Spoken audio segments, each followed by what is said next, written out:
আরও কয়েকদিন পরে মানে আমার ফেসবুকটা মানে ব্লক হয়ে যাবো আর ওই দিন আমার সম্রাট ভাই মানে ফেসবুক পেজটা মানে চালু হইব বুঝছেন তাই মানে নতুন মানে সিস্টেমটা চালু করবা ব্লক টলক তোমরা একটু সাউড আউট করিও আর এখন বাইরেই তারা দোকান থেকে বাইরেই আর কোথাও তো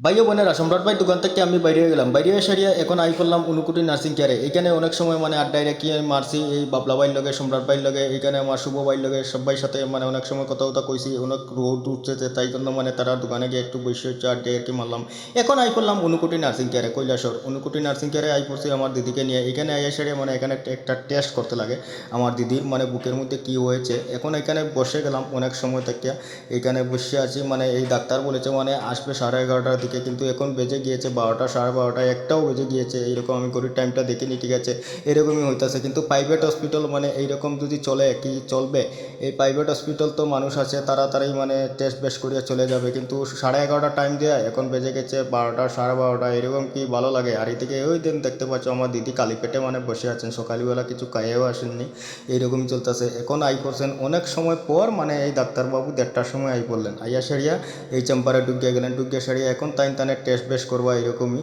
তারপর টেস্ট হইয়া গেলে আমরা চলে যাব বাড়ি করে এখন আমি এই বললাম টেস্ট টুস্ট হইয়া গিয়েছে এখন আমি বাড়ি করে যাওয়ার উদ্দেশ্যে রওনা হয়ে গেলাম এখন আমি আছি রানিং অবস্থা মেন রোডে ঠিক আছে আর আজকের মতো আমার ছোট্ট ভিডিও ক্লিপটা এখানেই শেষ করলাম ভিডিওটা লাইক করবা কমেন্ট করবা শেয়ার করবা ফেসবুক পেজটা ফলো করবা তোমাদের কাছে আমি ওইটুকুই সাবির চাই একটা ফলো আসলে আমার মনের মধ্যে খুবই খুশি লাগে একটা লাইক আসলে আমার মনের মধ্যে খুবই খুশি আপনারা সবাই এইরকম আমার পাশে থাকবেন লাইক টাইক করে কমেন্ট টমেন্ট করে এবং আমার কাছে ওইটাই আমি চাই নেক্সট কোনো বলে দেখা হবে টাটা বাই বাই।